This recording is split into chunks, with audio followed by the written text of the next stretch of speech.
आज दिन आपका बिजी रहा होगा तो शाम को फिर तकलीफ दे दी। आपको मालूम ही है कल से जो एक बहुत बड़ा बवाल यहाँ मचा है, चीफ इलेक्शन कमिश्नर ने जो कल एक प्रेस कॉन्फ्रेंस दे दी जिसमें क्लियरिफिकेशन की जगह उन्होंने कन्फ्यूजन ही लोगों के दिमाग में, पूरे जम्मू कश्मीर के लोगों के दिमाग में उठाया। तो आज सुबह से हम आपस में अपनी पार्टी में सलाह मशवरा करते रहे और हमने मौजूद समझा कि हमें आपके साथ शेयर करना चाहिए ताकि लोगों तक बात पहुंचे और लोगों में जो कल से उनकी परेशानी का जो सबब है, हमने सोचा कि उस पर बात आपसे की जाए। जम्मू कश्मीर का हिस्टोरिकल पर्सपेक्टिव एक है, हम हमेशा से अलग एक अपनी एक सिचुएशन एक रही है, हम जोग्राफिकली एक ऐसी जगह पे हैं, historically we have a long history of things. To cut the matter short, जो ये कल कहा गया कि साहब बाहर के लोग यहाँ वोट डाल सकते हैं और वोट इंदराज कर सकते हैं, इसमें दो चीज़ें हमारे दिमाग में पहले आती हैं। एक, हमारी डेमोग्राफी को कहीं चेंज करने की कोशिश तो नहीं की जा रही है, तो एक वो है। दूसरा, ये कैसे पॉसिबल है कि दो जगह वोट कोई डाल सके? अगर बाहर कोई रहता है वो कैसे जम्मू कश्मीर में वोट डालेगा? मैं आपकी वसातत से वज़ीर-ए-आज़म Hind, home minister of India से अपील करना चाहता हूं, ये जो कल से कन्फ्यूजन हुआ है, ये ऐसा कन्फ्यूजन है जो मुझे लगता है 5 अगस्त 2019 के बाद पहली बार आज फिर जम्मू कश्मीर के लोगों के दिलों में एक खदशा जाहिर है, उठ रहा है कि साहब शायद हमारी डेमोग्राफी को चेंज करने की कोशिश की जा रही है।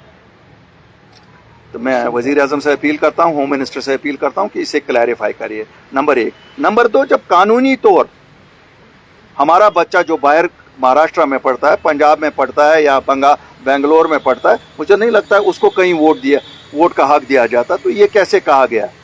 तो हम चाहते हैं कि government of India should come clean on this, ताकि लोगों में जो बेचैनी कल से हुई है, ये बेचैनी का अमल दूर हो जाए। और जो सियासी जमातों में भी मुख्तलिफ सियासी जमातों की तरफ से इसमें मुख्तलिफ अपनी अपनी तरीके से सब लोगों ने इसको उठाया है। मुझे लगा चूँकि हम वो जमात हैं जो 5 अगस्त के उस दिन के बाद पहली लोग हैं जो सामने आए लोगों के मसले मसाइल को उबारने के लिए, जो खदशात लोगों के दिलों में थे, जो हमें 14 मार्च को प्राइम मिनिस्टर ने एश्योरेंस दी कि हम कभी भी डेमोग्राफी चेंज नहीं करेंगे। तो मैं वज़ीर-ए-आज़म को याद दिलाना चाहता हूँ, साहब एक क्लैरिफिकेशन आपकी आई है, क्या ये उसके कंट्री तो नहीं जा रही है? और मुझे पुख्ता यकीन है कि शायद कानूनी तौर पे भी the chief election commissioner was not correct, chief electoral officer was not correct. तो हमें उम्मीद है कि इसकी क्लैरिफिकेशन आएगी before it is too late.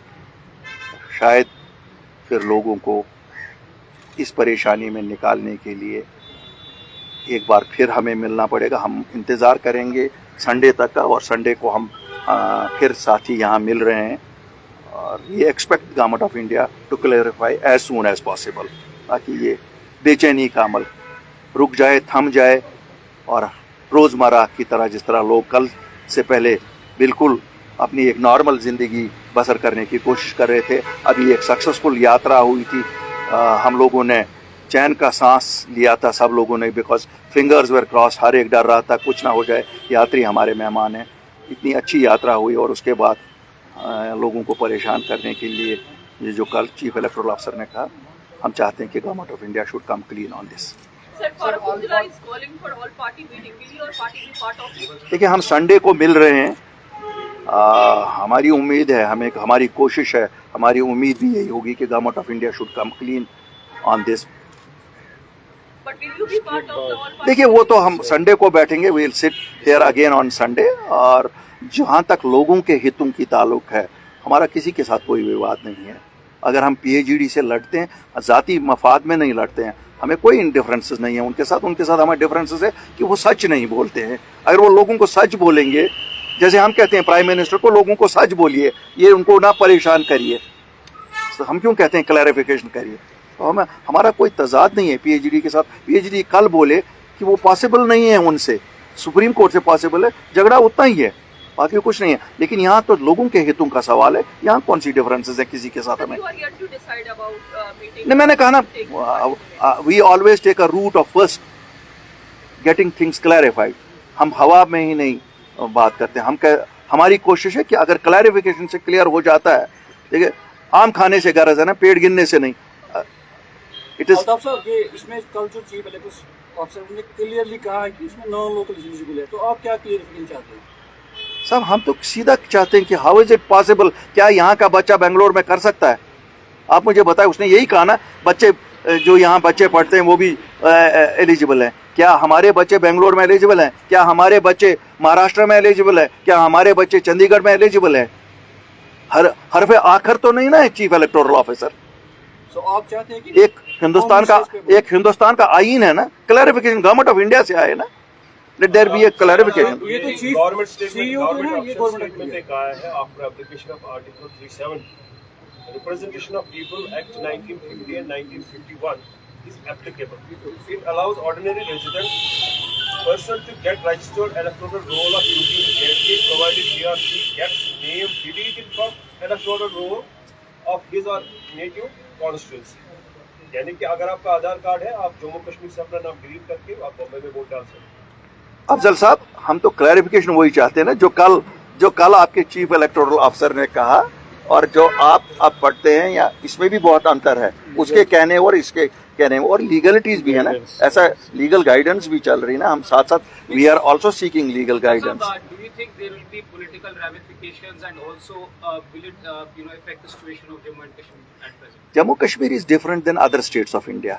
Although we also know after 5th of August much water has flown down Jhelum, but that does not mean कि हम किसी को भी इजाजत देंगे यहाँ की डेमोग्राफी को चेंज करने की। Let me assure you all, अपनी party will fight with all its might to see that demography of Jammu and Kashmir is not changed. सब दो कंसर्न्स तो मेन स्ट्रीम पार्टी के लिए नहीं है, क्योंकि आपको पता है जो यहाँ किलिंग्स हुई है आउटसाइडर्स, अब यहाँ 25 लाख लोगों का मसला है और एक इशू बन गया है, क्योंकि को भी कहा गया हर कोई इसमें इन्वॉल्व हो सकता है, वोट डाल सकता है, टारगेट कोई है। दूसरा, यहाँ जब भी बरसर इक़्तिदार यहाँ पर जितने भी मेन स्ट्रीम पार्टियाँ थी, इलेक्शन होते हुए बाइकआउट होता था, बाई चॉइस और बाई कॉल होता था, लेकिन अब तो इसमें शायद बाइकआउट में मजीद इजाफा होकर 25 लाख तो वन साइडेड हो। अफजल साहब, मैं 25 लाख समझा नहीं, ये 25 लाख कौन सा है? मैंने तो यही कहा आपको, कंफ्यूजन कल चीफ इलेक्टोरल ऑफिसर साहब ने यही तो किया। 20 साल जिन्होंने 18 साल की एज अटेन की है, वो 20 लाख वोटर तो वो है, ये तो 25, हम कौन से 25 लाख? मैंने कहा it is been confuse too much, let there be a clarification. हम तो फिर संडे को मिल रहे हैं, और अगर क्लैरिफिकेशन नहीं आती है तो फिर आपके साथ बैठेंगे, हम आपके साथ फिर बैठेंगे। ऐसा तो है नहीं, तकलीफ देते ना आपको। I am so grateful to you all, आप आधे घंटे में यहाँ आए। ऐसी we'll discuss it and we'll also share it with you. Altaf sir, one more question from my side. As of now, my colleague said कि अगर Sunday तक कोई क्लैरिफिकेशन नहीं आती है तो संडे के दिन क्या लोगों के हित के लिए अल्ताफ बुखारी साहब उन लीडर्स के इनविटेशन पे जाएंगे अगर संडे तक कोई क्लैरिफिकेशन नहीं आती? मैं आपको एक चीज बताऊंगा, लोगों के हित के लिए हम वहां गए, जिसके लिए हमने 2-1.5 साल गालियां खाई। अब तो 6 महीने हुए ना, अब लोग हमारे पास आते हैं, अब उनको लगता है हम सच बोलते हैं और वो जोक दर जोक हमारे साथ आते हैं। हम तो वहां गए जो यहाँ कुफर माना जाता है, जिसके लिए हमें कहते हैं ना वर्चुअली इस सोसाइटी में से बाहर निकाला गया था। वो आप लोग अगर हमारे साथ हैंडशेक करते थे, फिर बाद में साफ करते थे अजमा लाजवाब किया हिमाश में हुए, तो हम गए ना लोगों के हित में ही, वो लोगों का हित था ना, अपना क्या। हम तो नहीं ना गए कि कोई वहां से अपने लिए इक़्तिदार लाए। तो इंशाल्लाह अल्लाह के फजल से हम किसी ईगो पे नहीं बैठते हैं, लोगों के मसले में हम किसी भी ईगो पे नहीं बैठते। मैं वो हूँ, मैं पाऊँ भी पकड़ूंगा।